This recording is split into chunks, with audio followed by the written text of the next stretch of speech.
All right, folks, it's time for the Go Far Fast show. Welcome. This is our first show, the show that gets you, our small business community, to the right places with the right answers fast.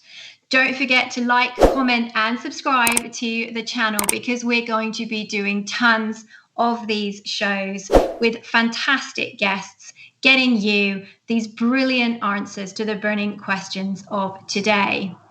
So I'm co-hosting this show with my trusted finance buddy and business guru, Erin Patrick. And I have to say a massive, massive thank you to the National Enterprise Network for sponsoring the show. That's right. And we've also got with us Merle, the amazing Merle, who has life experience on how to start up a company and how it should be done properly. The face of Frilio, whose aim is to ensure that no small company is left behind. Yes, unapologetically fierce about that one. Thank you, Erin. Erin and I are super excited because this is something we've been talking about doing for quite some time. And we're going to be starting by really bringing to the fore the state of small business today, what it's going to take us to be confident, to stride out there with ambition going forwards and really do it well, do it quickly, and do it as simply and hopefully as stress-free as we can make it. This period has been hugely stressful for so many of us. So this is something we're going to be interrogating full force in the coming shows. That's right, Merle. And the name of the show is really straightforward, isn't it? Go far fast. And that's exactly what we're going to do today. We've got Alex Till with us today, the amazing Alex Till, who's here to tell us all about how he helps to inspire and encourage enterprise. For me, the perfect first guest to help us continue to fight the Leave No Small Behind initiative. Can you tell us, Merle, how this all works? Absolutely. Well, the format of the show is that we collect up lots of questions that you as an audience have been sending in to us, sharing with us on our live chat feeds, on our social media channels. And if there are extra questions today that pop up into your mind as you're watching the show, then keep sending them at us because we will follow up with the answers to those questions too. Erin and I will start off by asking some of the big questions that have come right to the fore early on, and then we're going to get on to some of these much more granular questions and some of the very emotional themes actually that we're all facing. And Alex is the perfect person to be addressing these with us. Alex, the viewers have been waiting long enough. Welcome to the Go Far Fast show, the first Go Far Fast show, and thank you for being our first guest. Please let the viewers know exactly who Alex really is. Hi, Merle, Erin. What an introduction. That's absolutely superb. So I'm Alex Till. I'm the chairman of the National Enterprise Network. Alongside that, I do work with the Prince's Trust. I also look at how I can develop my own organisation. So if we need to talk about small business, I run one. I've got the scars. I've got the 430 dark circles under my eyes where I'm worrying about staff and cash flow. But to stop those realities, let me tell you about the National Enterprise Network. We've been established in 1993. We have a whole host of businesses that support, represent, promote and connect enterprise. So that's whether you've got a business idea, it's whether or not you've early stage started, it's whether or not you're looking for finance. But not only that, a lot of our support is fully funded. So you don't have to pay a bean for some of this. And what we do is we offer advice around business planning, cash flow forecasting, and the ability for an individual to start their business in a hand-holded environment. Now, we can be a bit of a national secret on occasions. Yes, established in 1993. Yes, we're all over the country. But does everybody know about the National Enterprise Network? No. So we're out there to promote it, to work with organisations such as Bofix and Ferrilio, to drive forward what my passion is, which is all around people starting their business and being able to drive the economy forward, even in times such as now. I think that is such an amazing introduction, actually. The National Enterprise Network, guys, go look these folks up. They are on the ground, they are local, really powerful support, lots of very meaningful solutions too. I love the fact that you say it's a national secret. You are one of the biggest organizations right at the front of not just the COVID response, but of business ambition and business growth. And yet there is no ego behind this network. You don't go out and do this massive amount of PR. In fact, many other people are doing the PR for you. And I think that's particularly powerful. I also love, Alex, the fact that you are leading the National Enterprise Network. Alex, guys, is a bit of a petrol head. So he has a love of cars like I do too. He is running businesses as well as leading others to support businesses. This is real meaningful support. So let's start with the first questions that the audience have collected up, that we've collected up with them for Alex. Alex, thank you so much for supporting us. What do you think are the biggest challenges faced by the National Enterprise Network's membership today, both at the enterprise agency level, because you work with organizations supporting small businesses, but also those small businesses themselves? I'm sorry, we're starting with a huge question. That's all right. That's big questions are good. It means we can start to drill down into the detail. So nationally, obviously, we're in environments whereby there's significant amount of change. What we've got coming through to the National Enterprise Network is a swathe of organisations, small businesses who are very, very local, asking the very typical questions. Can I furlough staff? How am I going to manage my cash flow? How are we going to be taking forward our business when our supply chains aren't supporting us or they can't afford to pay us as well? So all of these are real life. What do I mean by real life? They affect people's pockets. They affect whether or not they're going to be able to pay their mortgages, whether or not they're going to be able to put food on there. We've got questions from directors about dividends and whether or not they're able to access government funding. So at a really, really ground level, we have real life questions coming in every day of the week. As we move up to the agencies themselves, I'd just like to say many of us are not-for-profit organisations. So we do this so that we can reinvest any surplus we make back into the delivery of business support, which I think is quite unusual in today's climate. We've got a lot of agencies out there trying to drive forward their brand, their ego, their image for financial return. So the agencies themselves are saying, we've got a massive, great big tsunami of people coming forward. We don't get government funding. We've got to look at how we can actually support these people because we need to.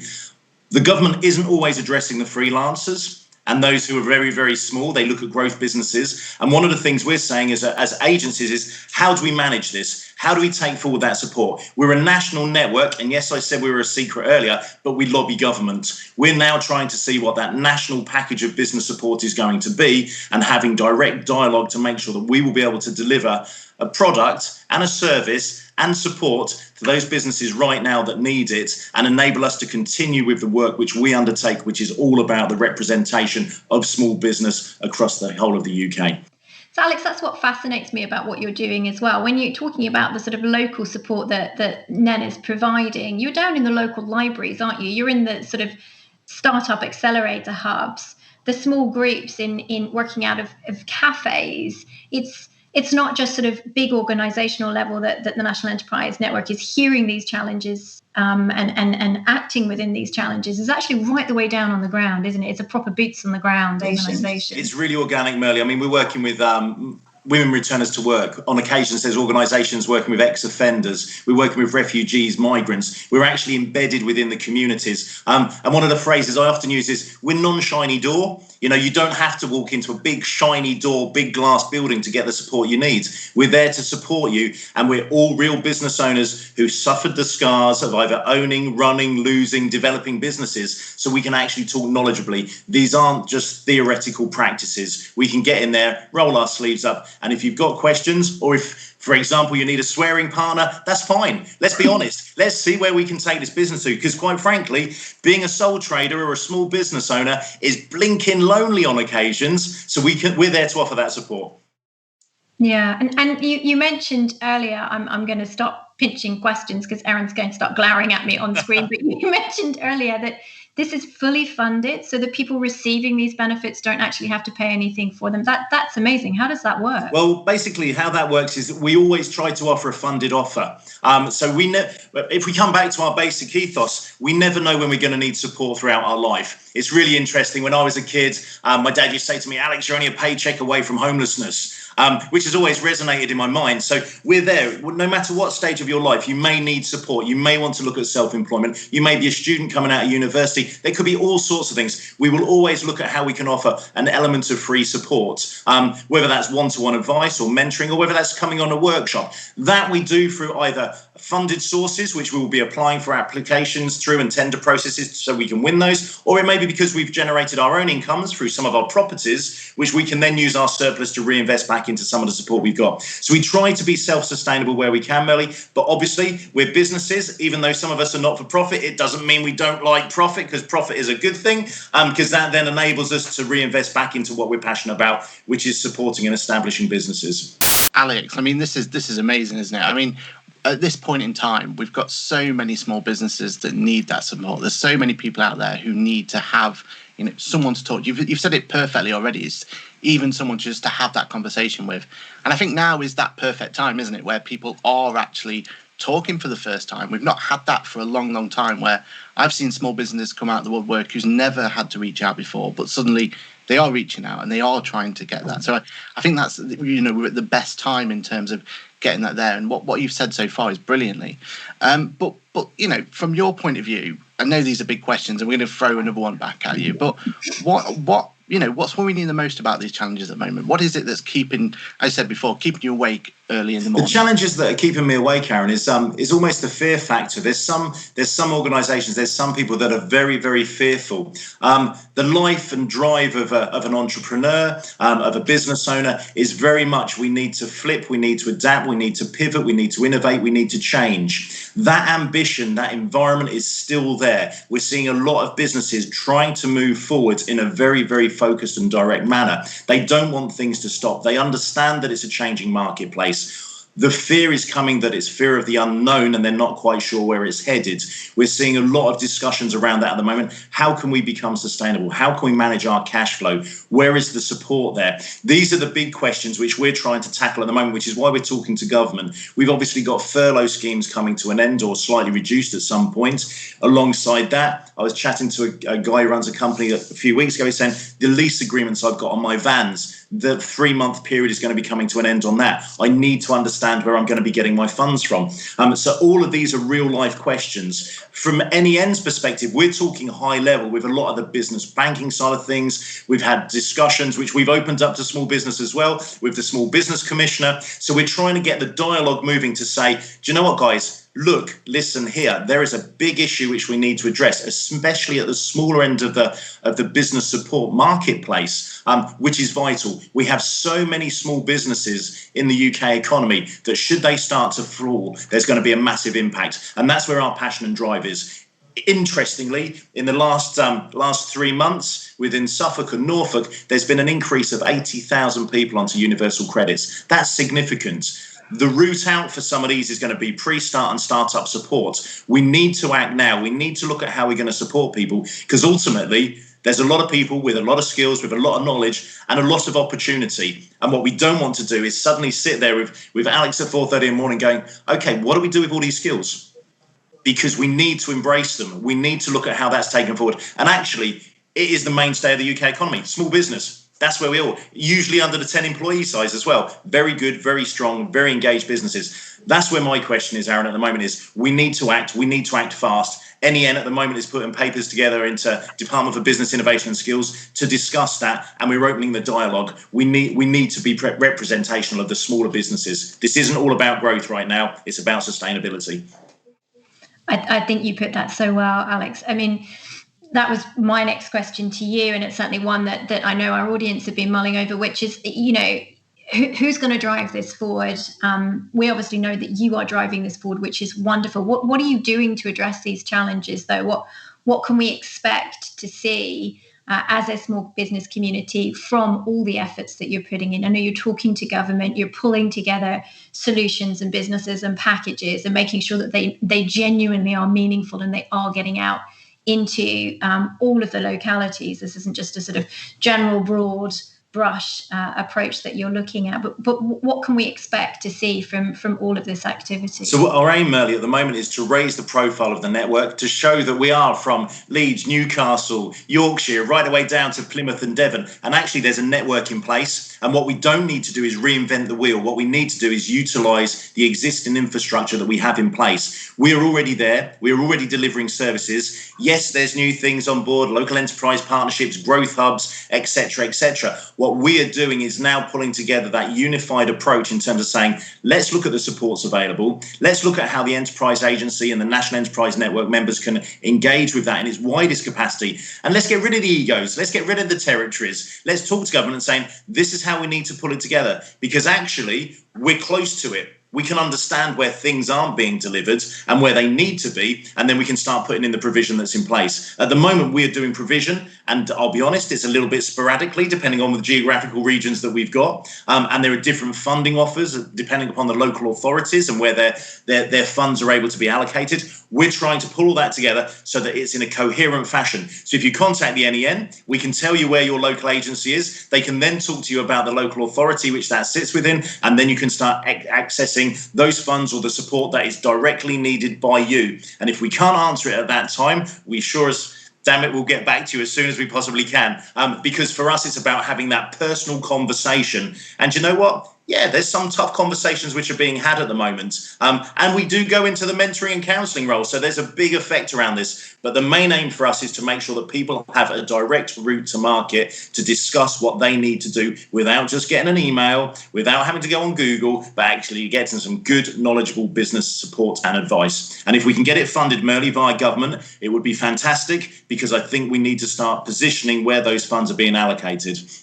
Yeah, absolutely. And this is exactly what you are in discussion with government about, isn't it? Government supporting this package. So yes, this sort of 100%. unified approach so that you can take it local and it can be adapted locally, but that everybody has that level playing field access to proper solutions. And we're talking financial solutions, we're talking sales, marketing, all the kinds of solutions that small businesses need in their armory and genuinely need, not the nice to have so much here. It's the absolute essentials to really underpin the foundation of success going forward. And alongside that, Melly, what's really interesting is a lot of people have legal questions right now as well. So they need quick access to legal support, not expensive legal support. There's a big myth. If I go and talk legal, it's going to cost me £200 an hour. You know, people need to access information which they know isn't going to be a significant amount of financial burden on them. And right now we need to alleviate all of those issues. So yeah, it's all of those things, all of those things.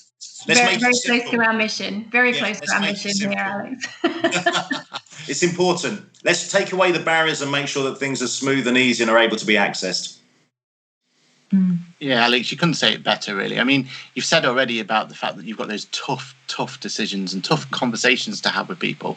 And I think that's really what we're hearing here. It's about the fact that although they're going to be tough, although it's going to be a difficult conversation to be had, there is support out there. And I think that's the most important takeaway we're always going to get. And Alex, you perfectly, you've got that resource for small businesses to go to and actually see and be able to have that support network that's there.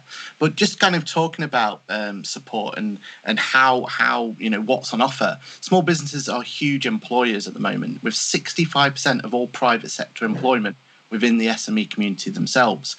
We know that lots of employers are having to let jobs go. What's your take on jobs, employment and small business employers for this year and next? I think the employment agenda is significant at the moment. What we've got to realise is that the UK had potentially about 400,000 people unemployed. That's now gone up to, or anticipated to be about 3.2 million. That's a significant amount. The job centres, when I've been speaking to them, and the Department for Work and Pensions have said they're having to take on more staff to enable them to support those people who are coming forward. My biggest concern now is that we may have a swathe of people who will be accessing some mental health support. That's the biggest concern for me. If we're looking at jobs, we're looking at support, and we're looking at the way we take it forward, we need to start looking at people's skills. We need to look at how that's mapped in against their own opportunities, whether that be through freelance support. And then we've got to give them the skills to give them the ability to feel confident enough to be able to take that jump and move into self-employment. That at the moment is significant. I don't think there's going to be any organisations suddenly on a mass recruitment exercise. I think we've got to be looking at how we support these individuals.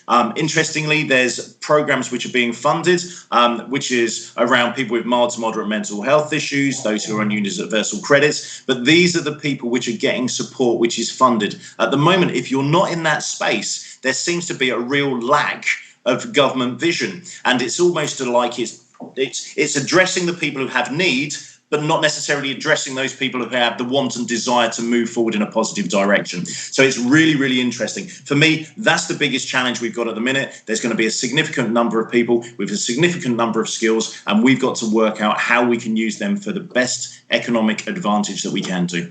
Yeah, Alex. I mean, just to follow on from that one, from our point of view, what's your appetite have you seen for the apprenticeships now that we've had the reform and we've had these new initiatives being put in? Have you seen a bigger update, or have you seen people looking to take on more apprentices? How's it been?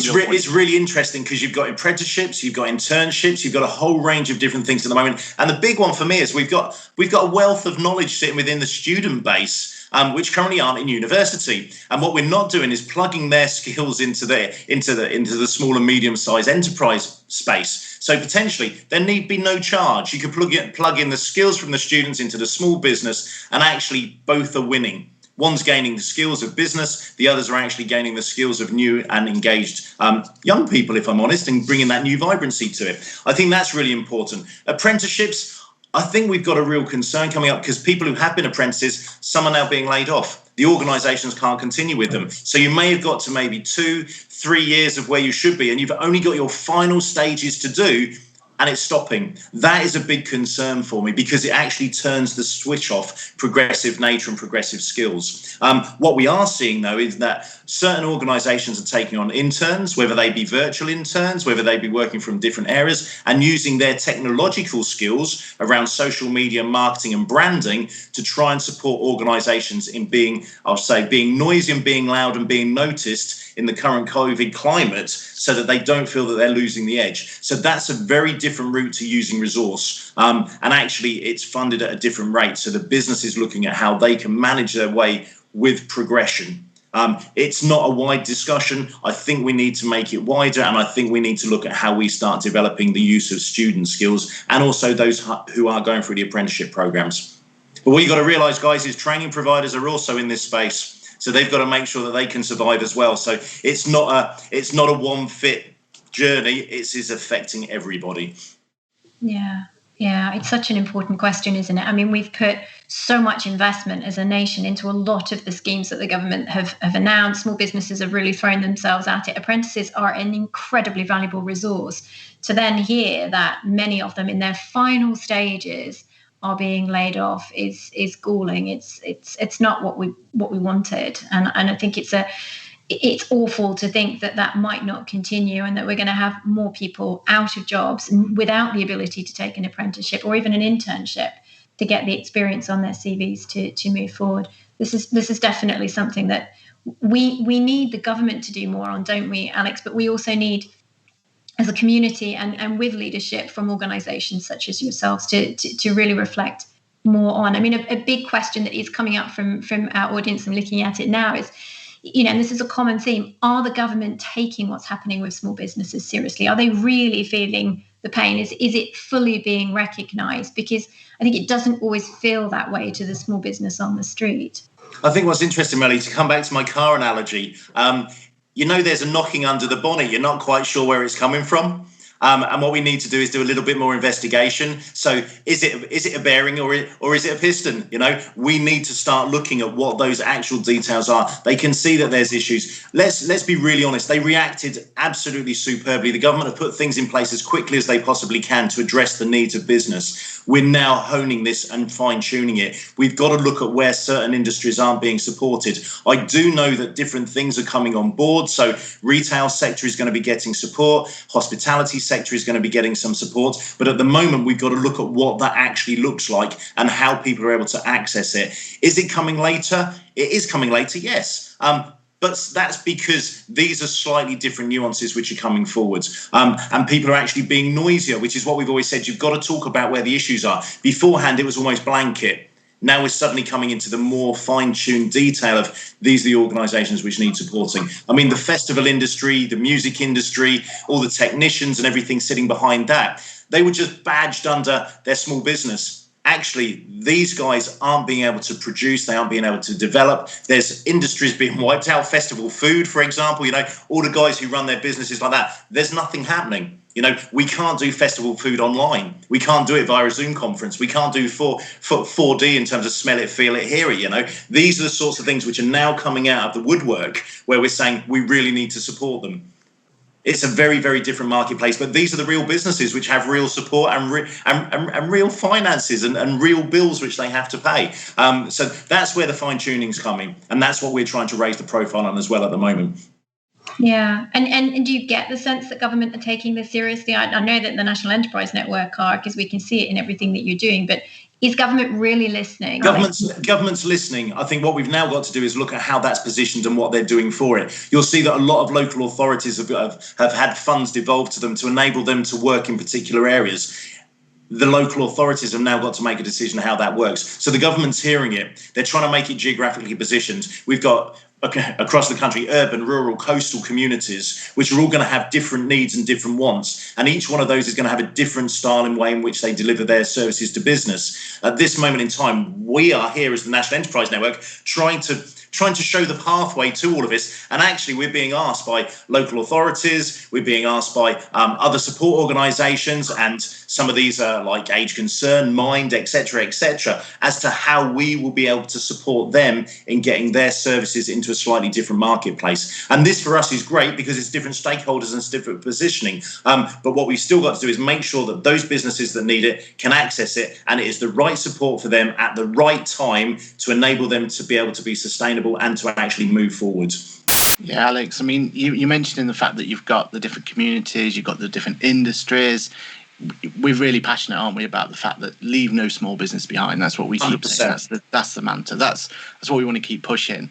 But, if you are one of those businesses that may be part of that industry, may be part of that community where you feel like you're being left behind, and the communities or the audience are saying now, and we've got a brilliant question here. It says, my business is struggling and feel like giving up. I'm gutted, but I'm also exhausted, and it feels like there's no end in sight. Do you have any advice for companies like that, the ones who do feel like they've been left behind? So it's really interesting. I'll bring a live example. We've got two. There was one guy who was a drummer technician, so he would set up all his technique work across the country. He was even going internationally to support those guys who play drums on stage. And he rang us and he went, I've been doing this, I'm under a year. I therefore can't access government support. I've made a good amount of money whilst I've been doing this. They've now looked at my savings and said that I'm not able to access universal credits. He was at his wit's end, if I'm honest. I got one of my advisors, Pauline. She started to work through with him to start looking at what was being done. She then went to the Department for Work and Pensions and said, this is the situation we're in. We worked out that his savings were there to cover HMRC bills and that there was a living expense in there as well. We worked through it. It was a long slog. It was a lot of discussion, but we took each case by case example to make sure that we could do it. He's now been able to access funds via the universal credit route, which has given him a lifeline. I won't say it was exactly what he wanted, but it's given a lifeline in terms of what he wanted. We had exactly the same, real grassroots, a doggy daycare business.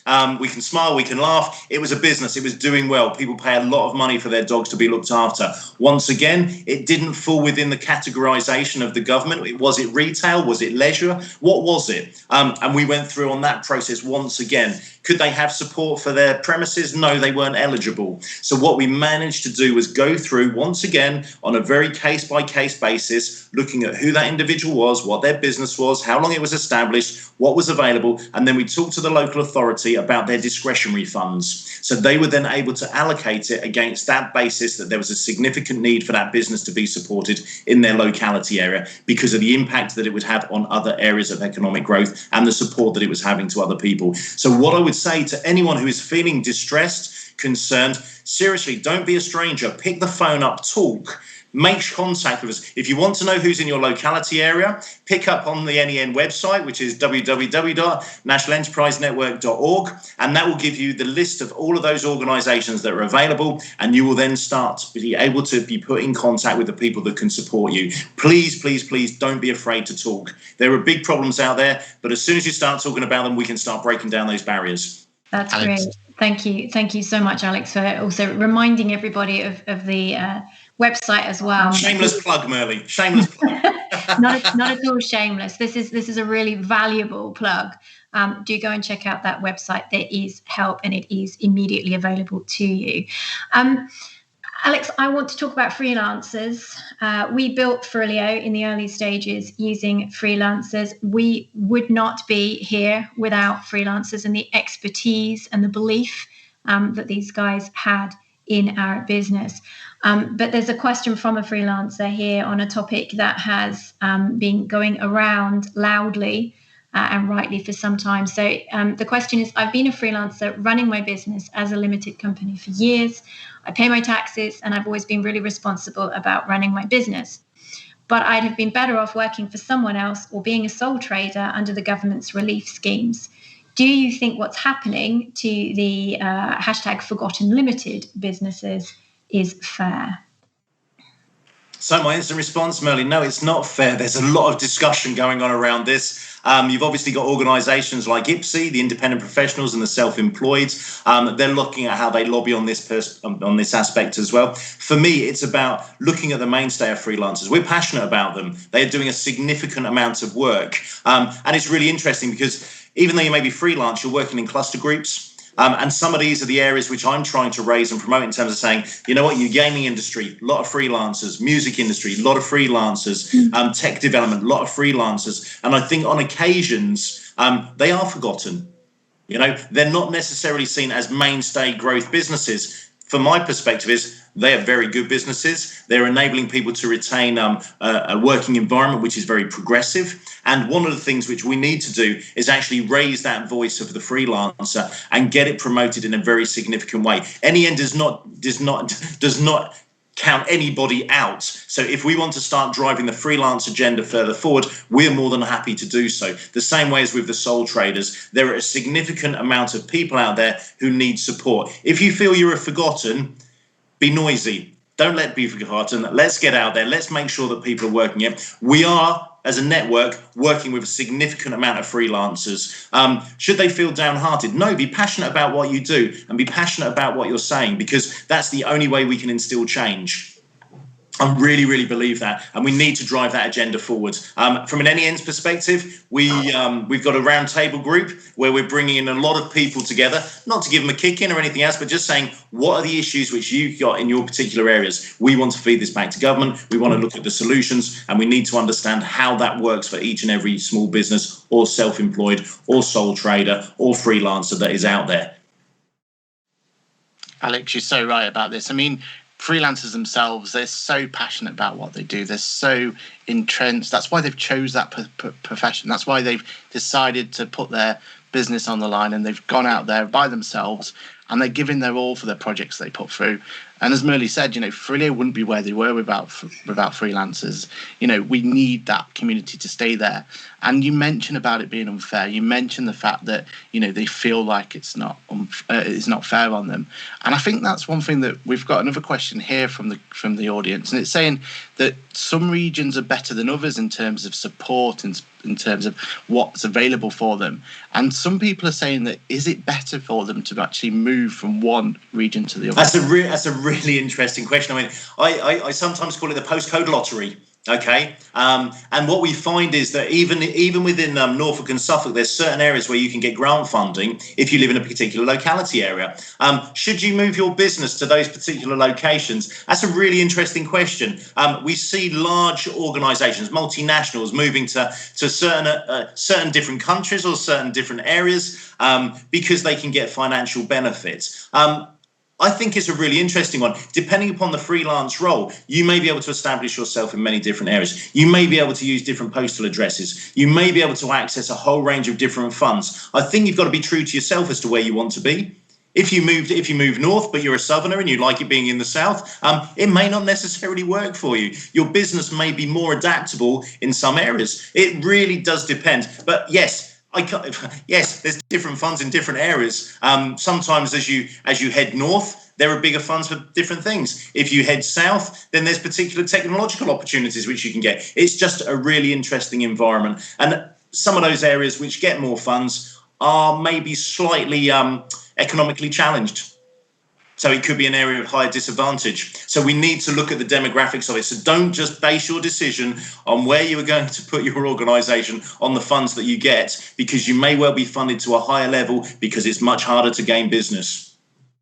Yeah, that's a really interesting point, isn't it? I think the real danger here is that we don't engage in knee-jerk responses to what's happening, and that we do think obviously about shoring our businesses up right now, but also medium to longer term on what is right for the business, as well as obviously us as individuals who run them. Many of us don't have the luxury of, picking up sticks, moving house, children, kids, cats, dogs, whatever it might be, as well as the office to some other location. But I think this is a very real concern that Aaron and I are seeing coming through, aren't we? Is that sense of, should I move somewhere else because it seems like they're getting more attention or they're getting more sympathy when it comes to local authority funding, particularly. I think it's interesting, Merle. I always say be careful of the dash for cash.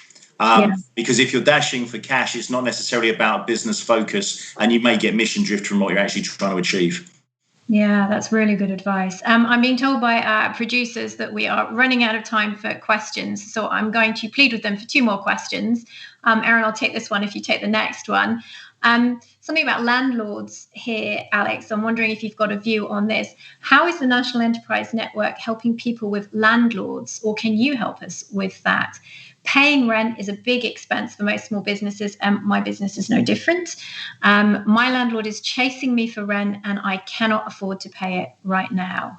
I think what's really interesting, Melly, is obviously at the start for those people who were in workspace or in managed workspace, there were grants which were being available up to £10,000. So if you haven't accessed those, for me, get on the phone, get onto your local authority, find out what your business rates are and see whether or not you're eligible for it. The other part I would also suggest is that you start talking to your landlord in a non-letter or a non-email format. Pick the phone up, have the conversation, explain where you are. I am a landlord. I have 60 tenants within my sites. The first thing I did was talk to every single one of them, and they all had different needs and different requirements from me as the landlord. I also said to them, for 3 months, I'll stop service charge. We can actually get this sorted, and you guys have got a bit of a runway. What we've noticed is that we haven't lost you as a tenant. So those people have retained because of the leniencies and the discussions which we've been having. The landlord, at the end of the day, does not want to lose you. He wants to know that he's going to get some funds. He wants to know that he's got a tenant. But what he doesn't want to do is feel that he's being pressured into a point whereby legal action will be required. Pick the phone up, talk to them. There will be breaks. There will be incentives. There will be the opportunity to have further dialogue. Very crazy phrase. We're all in this together. So it's better off if we're all in it together rather than someone trying to cut the rope or create an issue where then there needn't be one. Funds will start flowing again. If it's a significant amount of rent which you're paying, it may be worthwhile looking at how you can manage your business around it. I've seen large organisations at the moment saying, do we really need to be paying £40,000 a year when only 3 of us are in the office? The world and the mindset is changing. And one of the things we're looking at in terms of managed workspace is how we can offer the facility of, I'm calling it anywhere working closer to home, because we're finding that people don't want to travel as far. So there are going to be a number of different solutions which are out there. And as your organisation is positioned right now, you're going to need to understand those and be able to manage your cash flow accordingly. Yeah, and I think as you say, coming back to making it human, having a conversation. Frilio's got guidance on it as well, folks. We've also got a payment plan once you've agreed something with your landlord. But it's better to be proactive right now, isn't it, Alex? And to address it with a conversation, to be very upfront and honest about it and try and find a resolution. It's not in anyone's interest for businesses to fail and for landlords to lose their tenants as a result. Very, very quickly now, final question from us. I'm challenging you to do it in about 30 seconds flat, but what is the benefit of being a member of the National Enterprise Network? That's a question that we've had from our community as well. Why should I join up? What will it give me that other organisations or associations don't? I hope that's really clear from what we've already been discussing today and what Alex has already shared. But 30 seconds, Alex. So from the NEN, it's a national organisation. We've got representation at all levels, not only of our small business community, but also directly into central government. As a member, you get access to a plethora of support, whether that be around HR, advice, legals, financials. We've got organisations such as you guys, Ferrilio and Bofix, which can support as well. What we do is we bring you into a community. Please don't just see this as paying a shed load of money each year to have stuff. This is a community of people who are driven, who are passionate, and who are looking at how they challenge not only government, but also the needs of small business. So we are all embracing. If you want to be a part of something which is passionate and dynamic and driven, join NEN. That is all for today's show, folks. That's good. Huge thanks to Alex, to Aaron, of course, for coming on board and co-hosting this show with us. It's super exciting. We'll be doing lots more of the same. Don't forget to like, comment, subscribe. Send us your thoughts. Send us your questions, whether they relate to questions that may have been triggered by what Alex has talked about today, or questions that you also want us to address later on. We've got a fabulous lineup of guests for these shows coming up, looking at the future of retail, looking at lots and lots of different types of issues and sectors. So please get in touch. As Alex said earlier, don't forget, if you are feeling distressed, if you are reaching out, if you do need some support, go and check out the National Enterprise Network's website to see what you can get for free from real people with real expertise who really do want to help you right now. But for now, that's all from us. Have a great week, everybody. Stay curious, keep asking questions, stay in contact, and go far, fast.